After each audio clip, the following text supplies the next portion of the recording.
Hello दोस्तों, नमस्कार। मैं गणेश स्वराज विष्णु अपने यूट्यूब चैनल दी एप्पल डायलॉग में आपका हार्दिक स्वागत करता हूँ। दोस्तों, सबसे पहले आज हम एक इंटरव्यू के लिए आए ओपी बिश्नोई साहब के पास। HAU गेहूँ वैज्ञानिक है। तो सबसे पहले इस इंटरव्यू का मकसद ये है कि lab to land Modi ji का एक मिशन है कि किस तरह हम जो साइंटिस्ट लोग हैं लैब में कार्य करते हैं वो जानकारी किसानों तक पहुँचाएँ। दूसरा कारण ये है कि प्राइवेट कंपनियाँ बहुत आ गई है, वो तरह तरह के वादे कर रही है पैदावार बढ़ाने के। तो कई बार क्या होता है कि दोस्तों या रिश्तेदारों के कहने पर हम गेहूं का बीज या दूसरी किस्में ले लेते हैं, बाद में पता चलता है कि उतना उत्पादन नहीं हुआ। इसके लिए भी हम डॉक्टर साहब से बात करेंगे कि किस तरह उन्होंने जो अच्छी किस्में निकाली है उनकी जानकारी दे और प्राइवेट कंपनियों के बहकावे में न आए। और तीसरा सबसे महत्वपूर्ण सवाल ये रहेगा कि डॉक्टर साहब खुद किसान फैमिली से आते हैं। डॉक्टर साहब ने खुद दिसंबर की सर्द रातों में गेहूँ में पानी लगाया है। अब तो खैर सारा काम मशीनों से होने लग गया है। डॉक्टर साहब ने अपने हाथों से गेहूं की कटाई की है।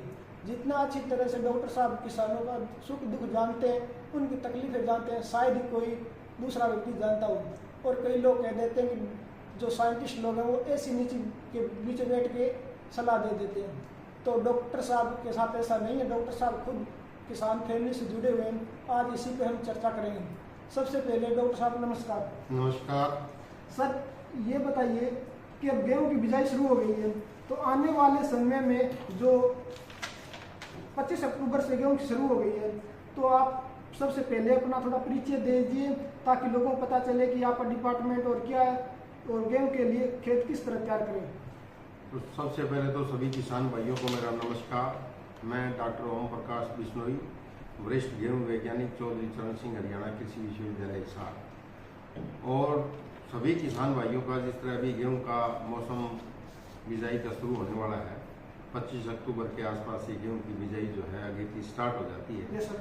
तो हमारे विश्वविद्यालय के कुलपति डॉक्टर BR कंबोज जी के निर्देशन के अंदर हमारा गेहूं एवं जो अनुभाग की जो टीम है वो विभिन्न परिस्थितियों के लिए गेहूं की किस्में निकालती है। जिस तरह किसान की भूमि कैसी है, उसके पास पानी की उपलब्धता कैसी है और उसके पास संसाधन कैसे हैं, मिट्टी कैसी है, उसकी रेतीली मिट्टी है, भारी मिट्टी है, किस टाइप की चीज़ें, उसी के आधार पर हम जो है गेहूं की किस्में निकालते हैं। सर, सबसे पहले ये बताइए खेत कैसे तैयार करें, वैज्ञानिक दृष्टिकोण क्या रहेगा।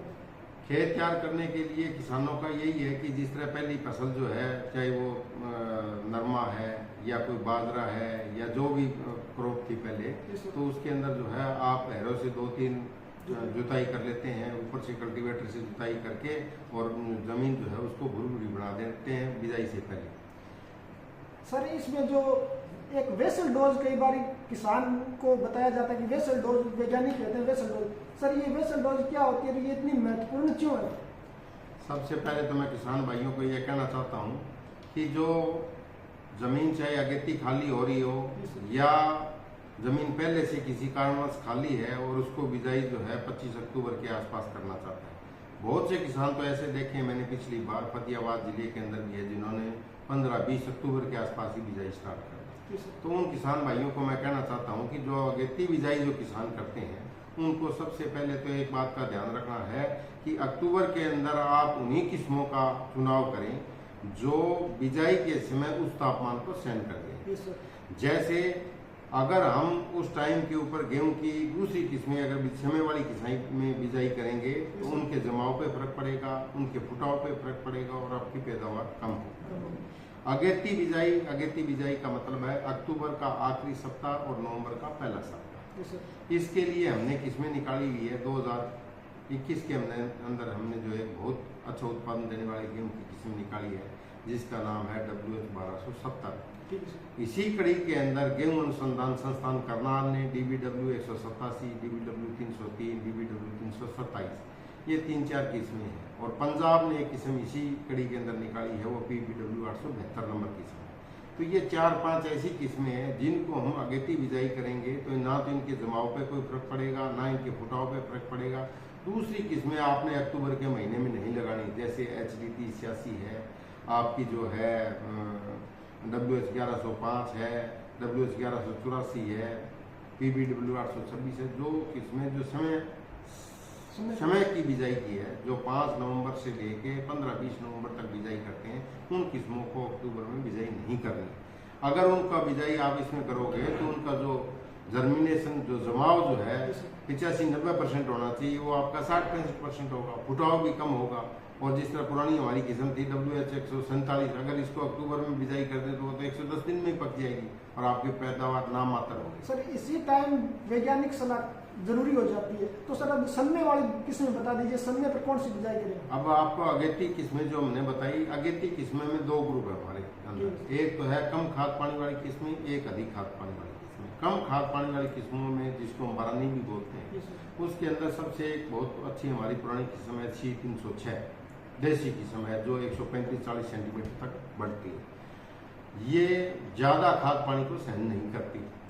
ये सिर्फ खाने के लिए क्वालिटी के हिसाब से, खाने के हिसाब से हिंदुस्तान में सबसे बढ़िया किस्म है। इसकी औसतन उपज जो है 25-26 मन से लेके 35-36 मन तक प्रति एकड़ होती है। लेकिन इसके लिए आपको करना क्या है? इसको प्राकृतिक खेती में आप कर सकते हो, जैविक खेती के अंदर भी आप कर सकते हो, जहर मुक्त खेती जिसको बोलते हैं उसके अंदर आप इसका इस्तेमाल कर सकते हो।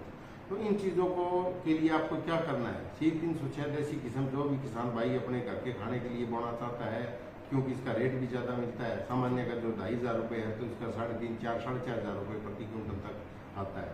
इसकी रोटी सबसे बढ़िया बनती है, यही इसकी खासियत है। रोटी सुबह बना दो शाम तक नरम रहती है, क्योंकि इसके आटे के अंदर पानी सोखने की ताकत ज़्यादा है, वाटर अब्जॉर्प्शन कैपेसिटी ज़्यादा है, तो इसकी वजह से इसकी रोटी बड़ी बढ़िया बनती है। 10.5% प्रोटीन है, सुबह बनाओ शाम तक जो है अच्छी रहती है और सफ़ेद रंग की बढ़िया रोटी बनती है, इसलिए खाने के हिसाब से बहुत बढ़िया किस्म है। तो इसको आप लगा सकते हैं, लेकिन इसमें ध्यान 2 चीज़ों को आपने खास रखना है। अगर आपको पैदावार ठीक लेनी है, या तो आप गोबर की खाद ही डालो, दूसरी खाद डालने की जरूरत नहीं, उसमें पैदावार से नहीं।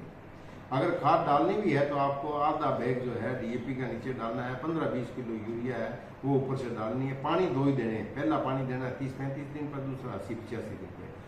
अब इससे ज़्यादा पानी दोगे, इससे ज़्यादा खाद डालोगे तो ये बढ़ेगी, बढ़ के गिरेगी तो आपकी पैदावार कम, नुकसान। अब कुछ किसान कहते हैं कि इनकी तो पैदावार 25-26 मन है, हमें तो कोई बारानी के अंदर ऐसी किस्म बताओ जिसके अंदर थोड़ी पैदावार ज़्यादा हो। उसके लिए हमने 2010 में एक किस्म निकाली थी, WH 1080 नंबर किस्म। ये एक बोनी किस्म है, 100 सेंटीमीटर किस्म है, ना इसके अंदर कोई बीमारी आती है, पीला रतुआ, भूरा रतुआ, कोई बीमारी नहीं आती। इसका दाना भी बहुत मोटा है, अच्छा है, बड़े बड़े चमकीला और बड़े दाना है, और इसके अंदर लो और जिंक तत्व भी ज़्यादा है। तो इसके हिसाब से, गुणवत्ता के हिसाब से भी ये किस्म अच्छी है, ये बोनी किस्म है। इस किस्म की क्या है कि इस किस्म के अंदर जिस तरह खाद पानी देते जाओगे इसकी पैदावार बढ़ती जाएगी। बारानी के अंदर इसकी उपज जो है आपकी 27-28 मन से लेके और 38-40 मन तक की पैदावार दे देती है, और पानी देते जाओगे इसकी पैदावार बढ़ती जाएगी। जिस तरह 3-4 पानी आपने दे दिए तो ये 60-65 मन भी निकल जाएगी। फिर कुछ किसान कहते हैं कि हमारे पास ना तो पानी ज़्यादा है ना कम है, हमें तो सीमित सिंचाई के लिए, मध्यम खाद पानी के लिए, रेतीली भूमि के लिए किस्में बताओ जो हम सरसों भी ना बोनी पड़े हमें, जो भी ना बोए, हम इस तरह हो कि हमारे पशुओं के लिए तूड़ी भी हो जाए और खाने के लिए दाने भी हो जाए, और पानी की मात्रा भी हमें कम लगानी पड़े, 2 पानी लगाने पड़े, ऐसी कोई किस्म बताओ। उसी कड़ी के अंदर हमने 2015 के अंदर एक किस्म निकाली थी, WH 1142 नंबर। बहुत अच्छी किस्म है, जो 110 सेंटीमीटर तक बढ़ती है और लंबी बालियाँ हैं, कोई बीमारी आती नहीं है, टूड़ा भी अच्छा हो जाता है, और खाद इसके अंदर कम डालनी पड़ती है। जिस तरह 1 bag DAP 10 kilo zinc sulphate आपने नीचे डालना है, 1-1.25 बैग यूरिया देना, ज़्यादा नहीं देना, 2 ही पानी देने, एक पानी देना 20-22 दिन पे, दूसरा पानी देना 80-85 दिन पे, बालियाँ निकलती इसमें। इतनी क्रिया करने से और 10 नवंबर से पहले बिजाई अगर इसकी कर देते हैं तो उसका उपज जो है 48-50 मन से लेके 60-62 मन तक निकल जाती है। गंगानगर में 2 पानी के अंदर ये किस्म 62.5 मन तक निकल। इसी कड़ी के अंदर हमारे कुलपति महोदय का एक आदेश और था कि आने वाले टाइम के अंदर, मोदी साहब का भी था, भी पानी की कमी है तो कम पानी से ज़्यादा पैदावार हो। तो उसी कड़ी के अंदर हमने एक जो है हमारे जो वाइस चांसलर साहब हैं डॉक्टर प्रोफेसर BR कम्बोज जी, उनके नेतृत्व में, उनकी जो दिशा निर्देश के अंदर हमने एक जो है 2024 के अंदर एक बहुत अच्छी किस्म निकाली है, WH 1402। WH 1402 जो है किस्म है वो राष्ट्रीय स्तर पर निकाली गई है, जिसके अंदर जो है उत्तर पश्चिमी मैदानी भाग जो है भारत का आता है, जिसके अंदर Punjab, Haryana, Rajasthan, western UP, Himachal Pradesh, Jammu and Kashmir का मैदानी भाग आता है। ये जो है समय की बिजाई या अगेती बिजाई के लिए जिससे आखिरी सप्ताह अक्टूबर का, नवंबर का पहला सप्ताह 10 नवंबर तक इसकी बिजाई कर सकते हैं। इस किस्म की खासियत ये है कि ये किस्म लाल रंग की बालियों वाली किस्म है, अलग पहचान है इसकी। इसके अंदर जो है कोई बीमारी नहीं लगती है। इसका जो दाना है चमकीला और बड़ा अच्छा है, रोटी भी इसकी अच्छी बनती है और प्रोटीन की मात्रा भी इसके अंदर अच्छी है, तो गुणवत्ता के हिसाब से भी ये अच्छी है। इसके अंदर आपको 1 bag DAP 10 kilo zinc sulphate नीचे डालना है, 100 बैग यूरिया ऊपर से देना है, 2 पानी देने, 1 पानी देना है 20-25 दिन पे, दूसरा पानी 80-85 दिन। तो इसकी उपज जो है 1142 जो कंपनी वाली 2015 वाली निकाली थी उससे ज़्यादा है। इसकी जो है 50 मन प्रति एकड़ से लेकर 68 मन तक की पैदावार से ली जा सकती है। इस किस्म का इस बार जो है किसानों को बीज भी हमने दिया है। इसका ब्रीडर सीड हमारा जो है seed science and technology department अभी भी देने लग रहा है, तो उसके अंदर आपको जो है ब्रीडर सीड का रेट लगता है और कुछ रॉयल्टी ऊपर लगती है। तो जो भी सीड कंपनियां, बीज वाली कंपनियां हैं, वो हमारे जो जितेंद्र सिंह हरियाणा कृषि विश्वविद्यालय के seed science and technology department से आप संपर्क करके इसका बीज लेके अपना बीज आगे बना सकते हैं और किसानों को वितरित कर सकते हैं। अगली साल तक इसका जो है भरपूर मात्रा में बीज जो है किसानों को उपलब्ध करवा दिया जाएगा। ये हमारे जो है वाइस चांसलर महोदय का जो निर्देश है उनके अनुसार जो है हम इसका बीज जो है पर्याप्त मात्रा में उपलब्ध करवा देंगे। अब आती है कि ये तो थी सारी आपकी अगेती किस्म, कम खाद पानी वाली किस्म। कुछ किसान कहते हैं कि हमारे पास तो जमीन भी समय पे खाली है और हमारे पास ट्यूबवेल, समरसीबल ट्यूबवेल भी है, जमीन उपजाऊ है, हम देसी खाद भी खेत में डाल सकते हैं, लेकिन हमें तो प्रति एकड़ पैदावार ज़्यादा चाहिए। तो उसके लिए जो किस्में हैं वो निकाली गई हैं जिनके अंदर खाद पानी की ज़्यादा ज़रूरत है, बहुत उपजाऊ भूमि है उनके लिए। तो उसके लिए हमने जो किस्में निकाली है वो WH 1270 है, गेहूं अनुसंधान संस्थान करनाल ने निकाली है, वो DBW 187, 303, 327 और कुछ DBW 370, 71, 72 की किस्में निकाली हुई हैं। ये सारी किस्में इसी ग्रुप में है। इसी ग्रुप की एक किस्म जो है वो लुधियाना ने भी निकाली है, वो है PBW 872 नंबर किस्म। तो ये सारी किस्में जो है अगेती बिजाई है और हाई टेम्परेचर को सहन कर जाती है और ज़्यादा खाद पानी की इनकी रिक्वायरमेंट है। उन किसान भाइयों को मैं थोड़ा परामर्श देना चाहता हूँ कि जिन किसान भाइयों की भूमि रेतीली है, जिनके पास पानी के संसाधन कम है, खाद पानी कम दे सकते हैं, वो किसान इन किस्मों को ना बोए, क्योंकि इससे फिर आर्थिक नुकसान होगा। ये हैवी फीडर, ज़्यादा ताकत लेने वाली किस्में हैं ज़मीन से। इनके लिए आपको क्या करना पड़ेगा ज़्यादा प्रति एकड़ जो पैदावार लेने के लिए? इसके लिए आपको क्या है कि जो नीचे हम 1 बैग DAP डालते हैं उसकी बजाय 1.5 बैग DAP आपने इस्तेमाल करना है और 10 किलो जिंक सल्फेट नीचे डालना है और 1 बैग यूरिया का या पौने बैग यूरिया का नीचे छिट्टा लगाना है। सर छोटा सवाल ये है कि DAP की कमी की वजह से दूसरी कोई सी खाद है जो हम यूज कर सकते हैं, किसान भाई बिजाई भी करें और DAP की कमी है उसको भी अलग हटा के विकल्प के तौर पे दूसरे विकल्प के तौर पे जिस तरह अभी बार बार हम भी सुन रहे हैं, अभी कई जगह दिक्कत आ रही है, जो डाई अमोनियम फॉस्फेट DAP खाद है। DAP के अंदर क्या होता है कि 18% तो नाइट्रोजन है और 46% इसके अंदर फास्फोरस है। तो हमें इतनी नाइट्रोजन और फास्फोरस की पूर्ति करने के लिए जिस तरह NPK खाद है 12-32-16, 12% नाइट्रोजन, 32 फास्फोरस और 16% जो है पोटास है, ठीक है।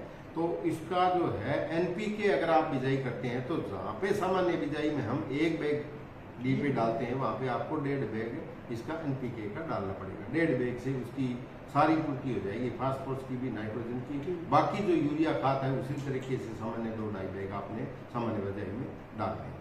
तो ये था इस खाद से। बेसल डोज इसको इसलिए बोलते हैं, बेसल डोज का मतलब है बिजाई के समय जो नीचे देते हैं उसके बेसल डोज बोलते हैं। उसके अंदर आपको DAP है जो फास्फोरस है वो को देखी जड़ के नीचे डालना चाहिए। बेसल डोज ऊपर से डालने से उसका इतना असर नहीं आता। कई किसान जो है पहले दूसरे पानी में DAP भी ऊपर से डालते हैं, नहीं डालना चाहिए वो ऊपर से। आपको नीचे बिजाई के समय जड़ें बढ़ने के लिए फास्फोरस की जरूरत होती है, तो आप बिजाई के समय ही नीचे डालें। जिंक भी आपको नीचे डालनी चाहिए, नीचे डाल दो। कई किसान जो है जिंक या सल्फर है वो सारे मिक्स करके करते हैं। आप जिंक है, सल्फर है या आपकी पोटास है उसका छिट्टा लगा सकते हो। और ये सीड कम फर्टिलाइजर ड्रिल से जो है आपकी NPK या DAP आप बिजाई दोनों बीज साथ साथ कर सकते हो। तो इन चीज़ों का आपको ध्यान रखना है। दूसरा बेसल डोज में नाइट्रोजन की मात्रा या यूरिया डालना भी बहुत जरूरी है। क्यों जरूरी है कि कई जगह जो है खेत में घास फूस हो जाता होता है, कई बार पराली वाले खेत हैं जिस तरह से, तो उनके अंदर जो पराली है उसको गढ़ने के लिए नाइट्रोजन चाहिए।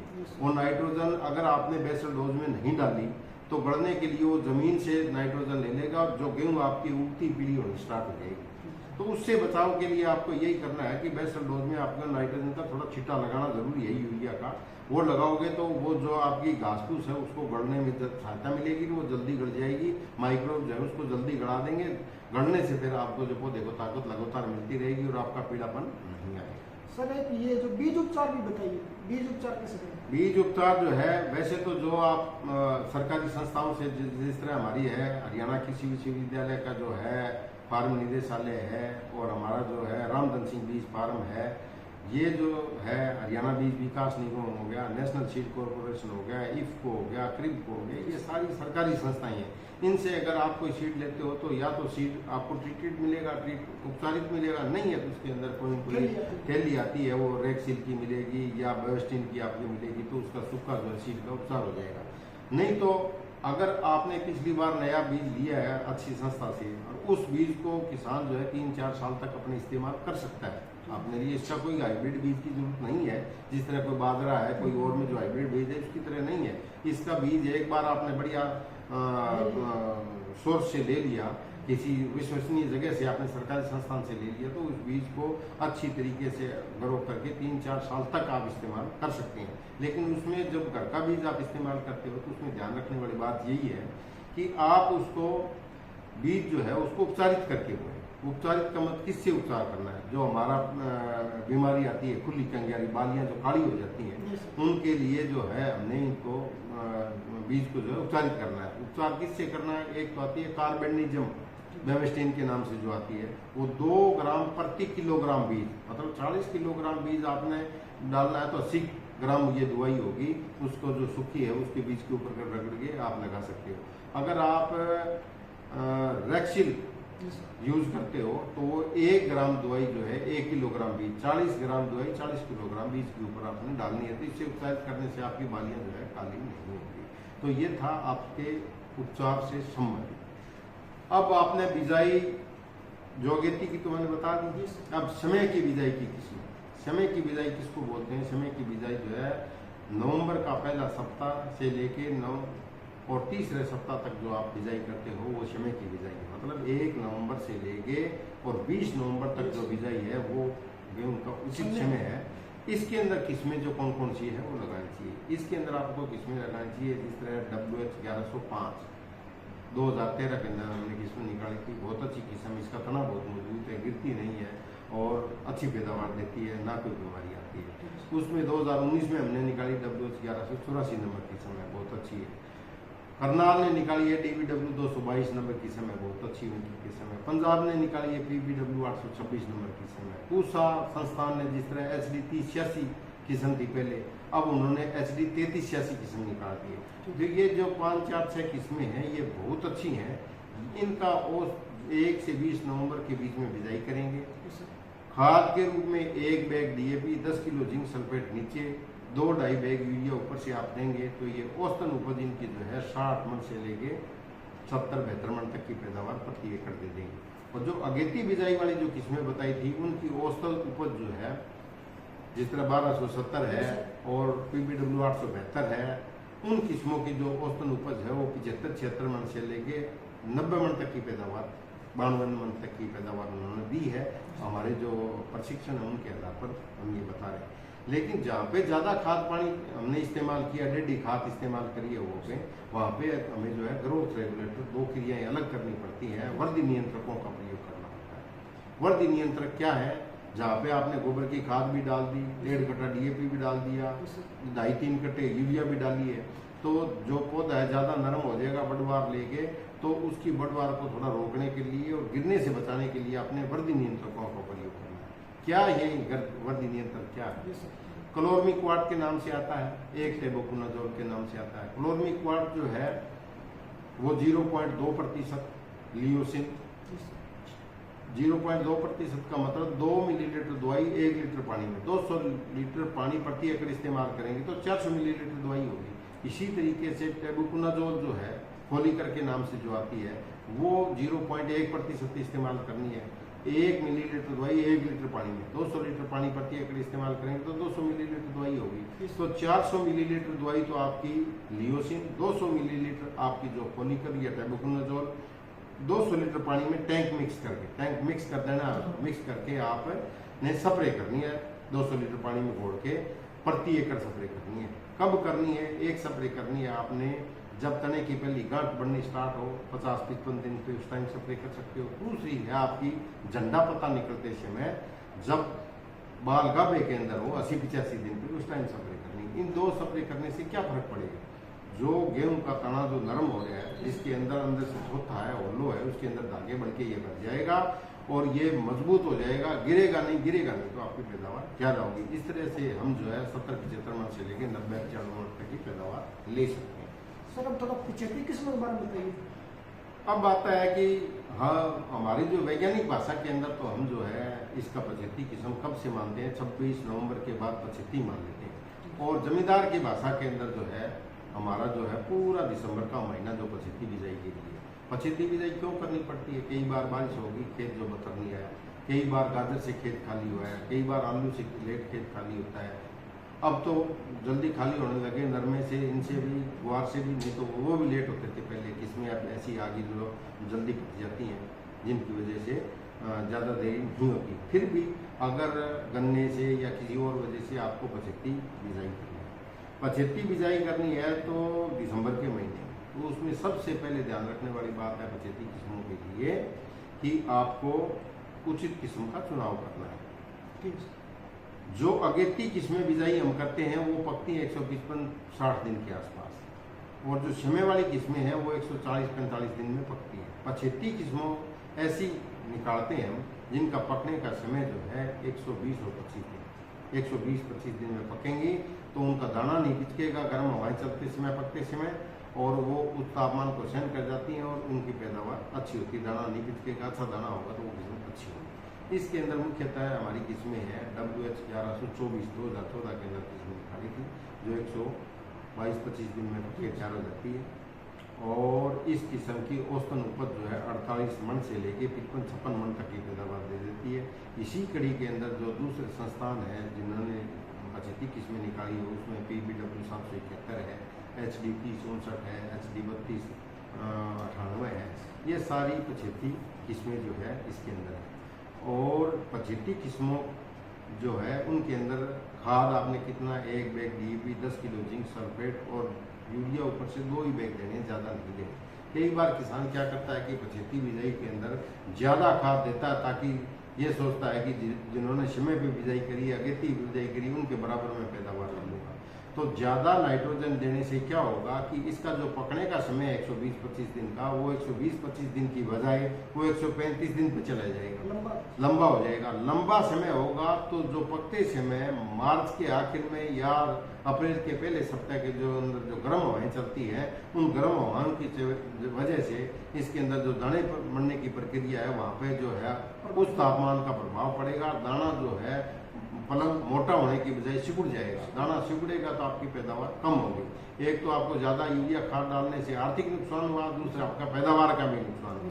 तो इसलिए किसान भाइयों को मैं कहना चाहता हूँ, जो किसान भाई 75 बिजाई करे वो 2 बैग यूरिया से ज़्यादा इस्तेमाल ना करें। सर एक बीज की मात्रा बढ़ानी पड़ेगी? हाँ, 75 किस्मों के लिए थोड़ी सी बीज की मात्रा हमें 25% बढ़ानी पड़ती है। सामान्य बिजाई के अंदर या अगेती बिजाई के अंदर हम 40 किलोग्राम बीज प्रति एकड़ इस्तेमाल करते हैं। यहाँ हमने जो है 50-55 किलोग्राम तक बीज जो है 75 बिजाई में इस्तेमाल कर सकते हैं। क्यों करते हैं कि एक तो उसका थोड़ा फुटाव कम होता है, दूसरा हम जो है समय की बिजाई अगेती बिजाई जो है उनकी फूट से फूट की दूरी 20 सेंटीमीटर बताते हैं, यहाँ 18 सेंटीमीटर बताते हैं, ताकि पौधों की संख्या पूरी हो जाए। और पौधों की संख्या पूरी होगी तो प्रति एकड़ हमारी पैदावार भी अच्छी होगी। सर एक दूसरा सवाल ये भी है कि जो पेंडामेथिलिन स्प्रे की जाती है, जिसे हम किसान में पीड़ित स्प्रे करते हैं, वो भी गेहूं में कारगर है या कर सकते हैं? बिल्कुल कर सकते हैं। ये जो है किसान भाइयों को जो खरपतवारनाशी इस्तेमाल करते हैं उनके लिए किसान भाइयों को मैं थोड़ा सा ज़्यादा परामर्श देना चाहता हूँ कि एक तो पेंडामेथिलिन पीली दवाई जिसको बोलते हैं, क्यों करते हैं? ये करने का मतलब हमारा ये होता है कि परी इमरजेंस उगने से पहले स्प्रे करते हैं। आज आपने बिजाई कर दी जमीन के अंदर, 72 जमीन में आपने बिजाई करी है गेहूं की, करते ही ऊपर नमी रहेगी तो उसी दिन स्प्रे कर दो, या 72 घंटे के अंदर आपने स्प्रे कर देनी होती है। और इसकी दवाई जो है 1.5 से 2 लीटर प्रति एकड़ जो है इस्तेमाल करनी है। 150-200 लीटर पानी के अंदर स्प्रे करनी होती है।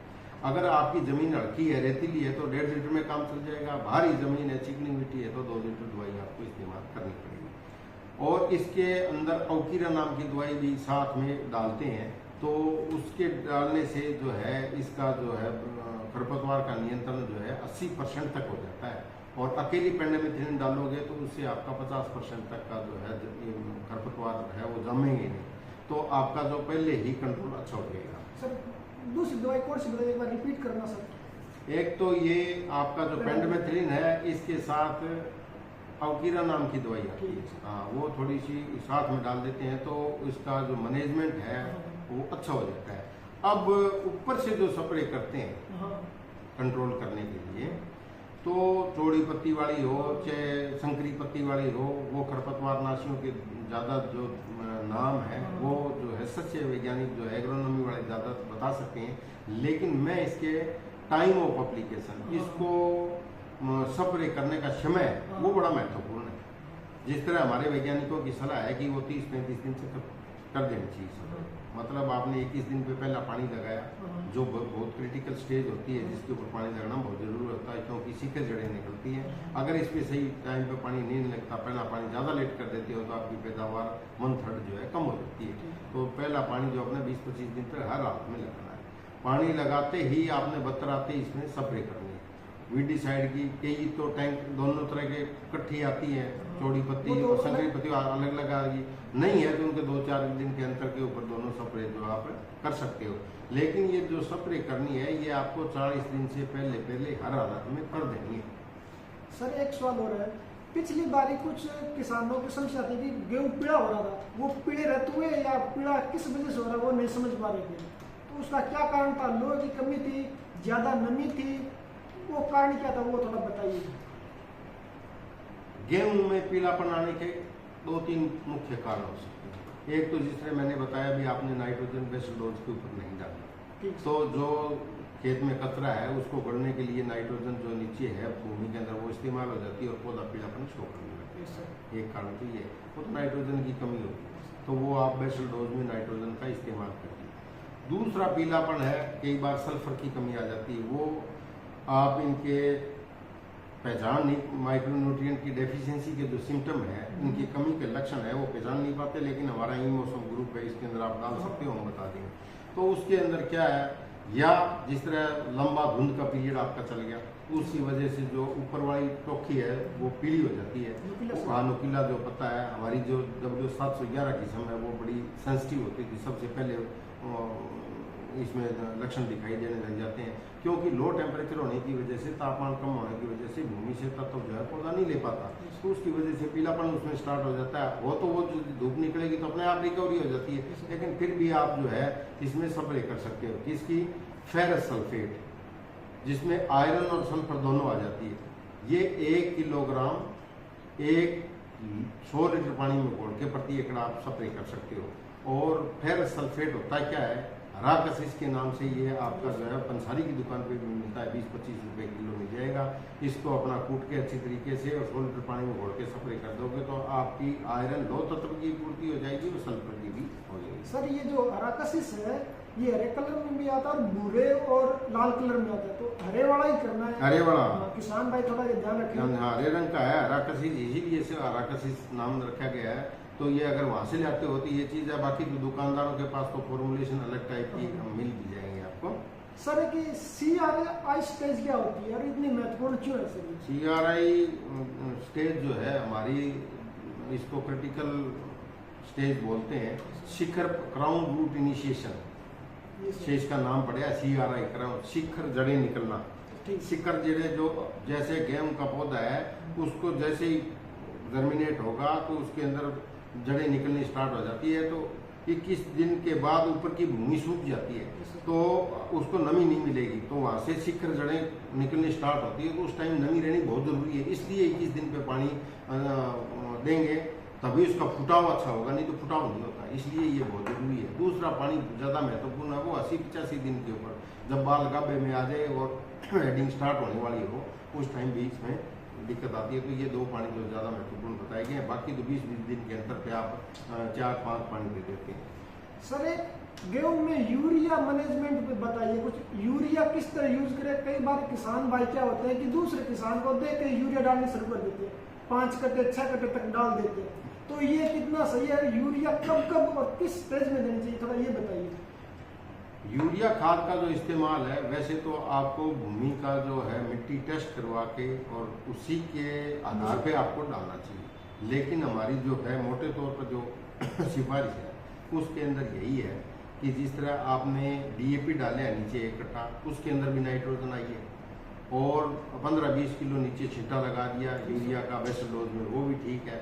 ऊपर से आपने 2-2.5 बैग यूरिया डालने हैं तो वो आप पहले पानी में दे दो, दूसरे पानी में दे दो, बच जाए तो हल्की फुल्की तीसरे पानी में दे दो, नहीं तो तीसरे पानी में आप सेब के ऊपर जो अगर कमी दिखाई देती है तो जिंक यूरिया की आप स्प्रे भी कर सकते हो। जिस तरह 500 ग्राम जिंक सल्फेट 21% वाली और 2-2.5 किलो यूरिया 100 लीटर पानी में घोल के स्प्रे करोगे तो वो भी आपके 15-20 किलो यूरिया के बराबर आपको फायदा देगी। सर एक ये जो झंडा पत्ता होता है, जब बालियां निकलने वाली होती है तब कई बार वो बाल पूरी तरह खुल नहीं पाता, उसका मुंह नहीं खुल पाता, बाल टेढ़ी मेढ़ी हो जाती है, उस टाइम वो क्या दिक्कत आती है, थोड़ा वो बताइए। झंडा पत्ता ऊपर वाला जो फ्लैगली तो उसको बोलते हैं, जो बाल है उसको लपेटे रहता है और उस बाल को निकलने से क्या होता है कि उस टाइम आप झंडा पत्ता निकालते समय अगर बाल को निकलने नहीं दे रहा, वो सख्त हो गया तो उसको पकड़े बैठे है, तो वो कई बार जाते हैं दुकानदार के पास 2-2.5 हज़ार की दवाई बांध देते हैं, लेकिन इसकी जरूरत नहीं है। ये एक अपना सूक्ष्म तत्व है, माइक्रो न्यूट्रिएंट बोलते हैं जिसको मैग्नीज की कमी के लक्षण होते हैं और पहले वो पत्तों के ऊपर भी आते हैं लेकिन पहचान नहीं पाते, पत्ते में भी पीलापन आता है लेकिन पीलापन उसका बिल्कुल हल्का पीलापन होता है, चमकीला रहता है पत्ता, तो वो आपका पहले स्टेज होती है, वहाँ नहीं पहचान पाते, तो जो बालियाँ निकलती है उस टाइम बिल्कुल क्लियर आ जाती है कि वो बाली को निकलने नहीं देगा, पकड़ के बैठ जाएगा। तो उस पर आपने क्या करना है, बाली को निकलने नहीं देगा और झंडा पत्ता ऊपर वाला रोल होके गोल होके बिल्कुल तीखा सेब जैसा और गहरे हरे रंग का हो जाता है ऊपर वाला पत्ता। हाँ, तो उसमें आपने क्या करना है, 500 ग्राम मैग्नीज सल्फेट, मैग्नीशियम नहीं manganese sulphate MnSO4 manganese sulphate 500 ग्राम 100 लीटर पानी में घोल के प्रति एकड़ आपने स्प्रे करनी है।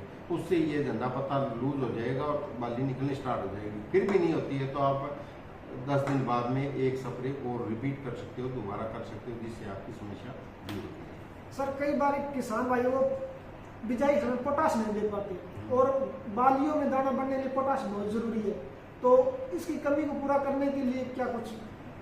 पोटाश का भी आप स्प्रे कर सकते हो। जिस तरह हमारी जो है 75 गेहूँ बोते हैं उसमें अंदर भी जिस तरह उच्च तापमान को सहन करने के लिए भी हम जो है पोटाश की रिकमेंडेशन करते हैं, जिसके अंदर म्यूरेट ऑफ पोटाश जो खाद होती है 60% जिसके अंदर K2O पोटाश होता है, वही खाद जो नीचे पोटाश डालते हैं वही खाद आपने 1 किलोग्राम 100 लीटर पानी में घोल के स्प्रे करनी है, तो उससे आपको जो है पोटाश की पूर्ति भी हो जाएगी और उसको ज़्यादा तापमान सहन करने की शक्ति भी बढ़ जाएगी उसकी।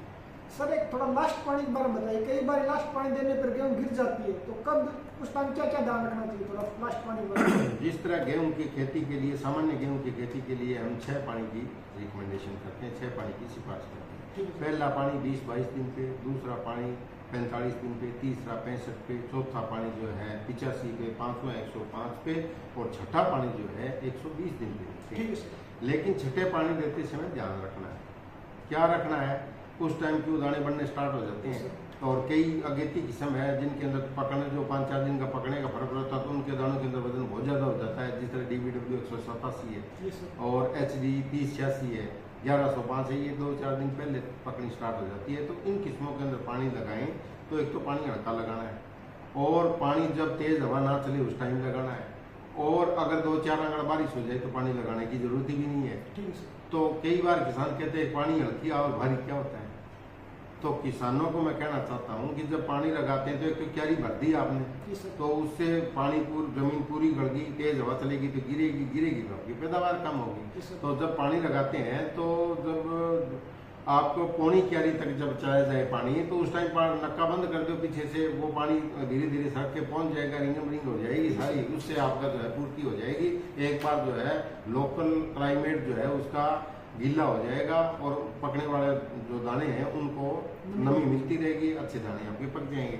और कई बार जो है ज्यादा भर के पानी आप दे देते हो ना लास्ट में, उसके देने से वो गिरती है, गिरने से दाना कमजोर हो गया, आपकी पैदावार भी कम हो रही है और दाना भी सूख जाता है। तो इसलिए जो आखिरी पानी है वो आपने बड़ा ध्यान से देना चाहिए। सर जलवायु परिवर्तन की वजह से कई बार मार्च में गर्मी ज़्यादा बढ़ जाती है, तो उस टाइम जो ज़्यादा गर्मी की वजह से गेहूं का दाना सिकुड़ जाता है, उससे बचाव के लिए, गर्मी से बचाव के लिए लास्ट स्टेज पे क्या करें?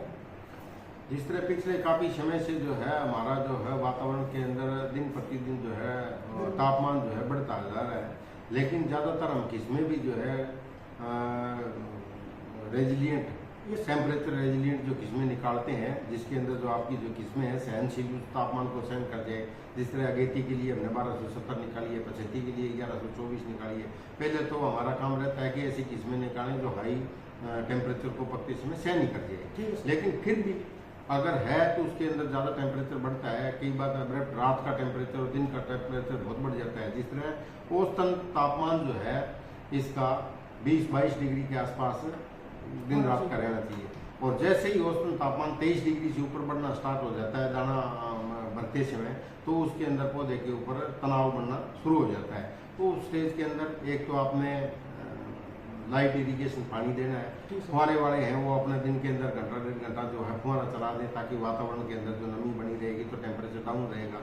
और तीसरा उस टाइम आप क्या कर सकते हो, जिस तरह बताया आपको पोटाशियम नाइट्रेट का हो गया, पोटाशियम म्यूरेट ऑफ पोटाश की स्प्रे होगी, ये स्प्रे करोगे तो पौधा का तनाव कम होगा और उसकी पैदावार ज़्यादा होगी। सर एक जो कई बारी क्या होता है लास्ट में गेहूं के दाने झड़ने लग जाते हैं, कोई ऐसी किस्म जो झड़ने वाली हो तो पहले से किसानों भाइयों बता दीजिए ताकि वो ध्यान रखें। वैसे तो ज़्यादातर किस्में ऐसी नहीं निकाली है जो झड़ने की दिक्कत नहीं है, लेकिन जिस तरह ये हमारी एक WH 1105 नंबर किस्म थी, जिसके अंदर थोड़ा सा स्पेस प्लांटिंग यानी पौधों के अंदर इसका फुटाव कम हो जाए या बीज कम डल गया तो कई बार बालियां बहुत लंबी हो जाती है और बालियों के अंदर दाने जो है बाहर निकलने स्टार्ट हो जाते हैं।